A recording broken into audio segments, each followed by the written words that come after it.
வாழ்தலை கொண்டாடலாம் வாங்க.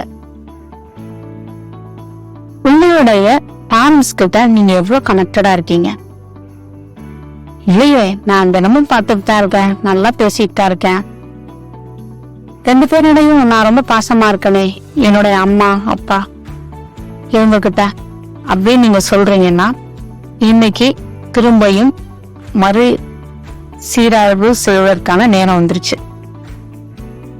உங்களுடைய எந்த விஷயத்த நீங்க குழந்தை பருவத்துல இருந்து அம்மா அப்பாட்ட சொல்லாம மறைச்சிங்களோ அன்னைக்கே நீங்க அம்மா கிட்ட இருந்தும் அப்பா கிட்ட இருந்தும் டிஸ்கனெக்ட் ஆயிருக்கீங்க. சின்ன சின்ன கோபங்கள், வருத்தங்கள், மனஸ்தாபங்கள்ல நாம சில சமயங்கள்ல வருட கணக்கா பேசாம கூட இருக்கோம். இதெல்லாம் அவங்கதான் இவங்களோட சோர்ஸ் அப்படிங்கிறத மறக்க வச்சிருது.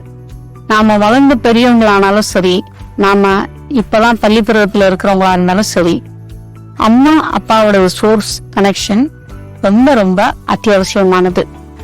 இன்றே நீங்க உங்க அம்மா அப்பா கிட்ட போய் நேரடியா மன்னிப்பு தான் கேட்கணும் அப்படிங்கிற அவசியம் இல்லை.